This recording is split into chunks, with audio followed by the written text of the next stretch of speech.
Assalamualaikum warahmatullahi wabarakatuh.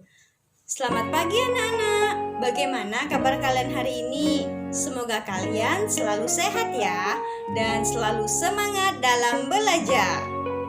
Hari ini kita akan belajar tema 3, makanan sehat, subtema 1, bagaimana tubuh mengolah makanan. Bahasan kita yang pertama adalah organ pencernaan makhluk hidup. A. Hewan ruminansia. Hewan ruminansia adalah hewan mamalia yang memamah biak, yaitu mengunyah makanan sebanyak 2 kali. Contoh hewan ruminansia ada kerbau, sapi, domba, kambing, rusa, dan kijang.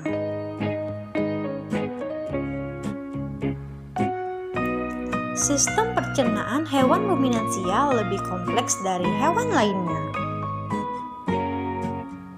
Sekarang kita akan belajar tentang organ pencernaan hewan ruminansia. Yang pertama adalah mulut, yang terbagi dari 3, gigi, lidah, dan saliva. Yang pertama, gigi berfungsi memotong dan mengunyah. Kedua, lidah berfungsi untuk merenggut makanan. Yang ketiga ada saliva yang berfungsi sebagai pencernaan kimiawi. Setelah dari mulut, makanan akan masuk ke lambung. Dan di dalam lambung terdapat 4 ruang. Yang pertama ada rumen atau perut besar.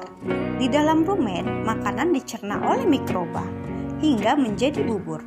Saat sapi beristirahat, makanan yang sudah masuk ke rumen kembali lagi ke mulut dan dikunyah kembali. Yang kedua yaitu retikulum atau perut jala. Di dalam retikulum, makanan mengalami proses fermentasi oleh bakteri, anaerob, dan protozoa. Di dalam retikulum juga terjadi proses penyerapan atau penyaringan benda-benda asing yang masuk bersama makanan. Ruang ketiga di dalam lambung adalah omasum atau perut hitam. Di dalam omasum, makanan kembali dicerna dengan bantuan enzim pencernaan. Ruang lambung yang terakhir adalah abomasum atau perut masam. Di dalam abomasum, makanan dicerna kembali oleh enzim pepsin. Yang terakhir adalah usus halus. Setelah proses pencernaan di lambung selesai, makanan menuju usus halus untuk diserap sari-sari makanannya. Kemudian sisa-sisa makanan dibuang melalui anus. Setelah kita mempelajari organ pencernaan hewan ruminansia, sekarang kita akan mempelajari organ pencernaan manusia. Fungsi organ pencernaan adalah untuk menyerap sari-sari makanan dan membuang sisa-sisa pencernaan.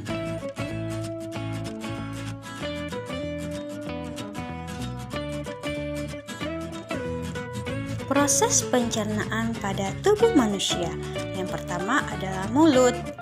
Makanan masuk melalui mulut, dikunyah menggunakan gigi, kemudian dicerna secara kimiawi dengan enzim ptyalin. Yang kedua, makanan masuk ke kerongkongan. Terjadi gerak peristaltik atau gerak meremas makanan. Yang ketiga, makanan menuju lambung. Di dalam lambung, makanan dicerna dengan bantuan enzim sehingga menjadi zat-zat yang lebih kompleks.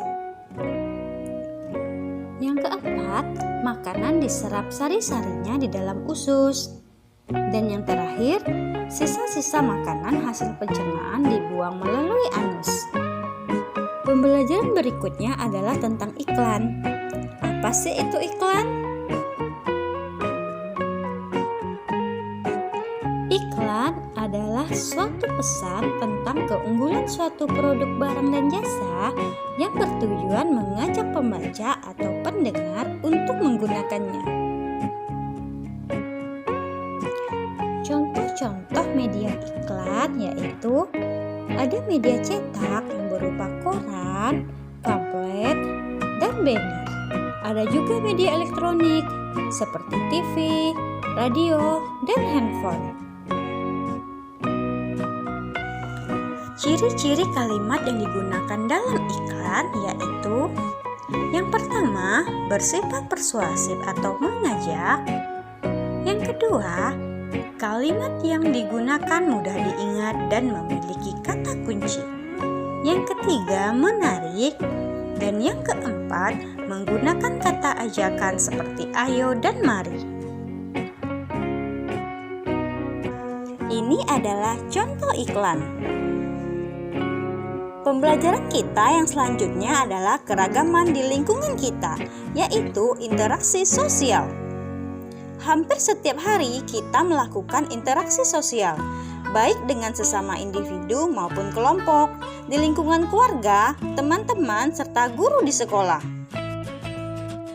Contoh interaksi adalah kerja bakti, yaitu di lingkungan masyarakat, dan kerja kelompok di lingkungan sekolah. Manfaat kerja kelompok. Yang pertama, mempersatukan budaya yang beragam. Yang kedua, pekerjaan berat menjadi ringan. Yang ketiga, pekerjaan cepat terselesaikan. Yang keempat, dapat bertukar ide dengan anggota yang lain. Yang kelima, dapat saling melengkapi kekurangan masing-masing. Sampai di sini dulu ya pembelajaran kita hari ini. Semoga bermanfaat.